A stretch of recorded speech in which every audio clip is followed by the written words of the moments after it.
El señor Presidente de la República decreta como medida extraordinaria en materia económica por razones de interés público y social prorrogar en todas sus disposiciones hasta el 30 de abril del año 2026 la vigencia del decreto ejecutivo PCM 42-2025, mediante el cual se instruyó a la Secretaría de Energía para que realicen las operaciones presupuestarias, financieras y contables necesarias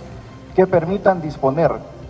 del subsidio del pago del 60% para la Empresa Nacional de Energía Eléctrica a favor de alrededor de 1 millón de clientes con consumos iguales o inferiores a 150 kilowatts en categoría residencial, entre otras disposiciones relacionadas en el mismo contenidas. Es decir, tampoco habrá aumento a la energía, ni pagarán las familias que hasta este momento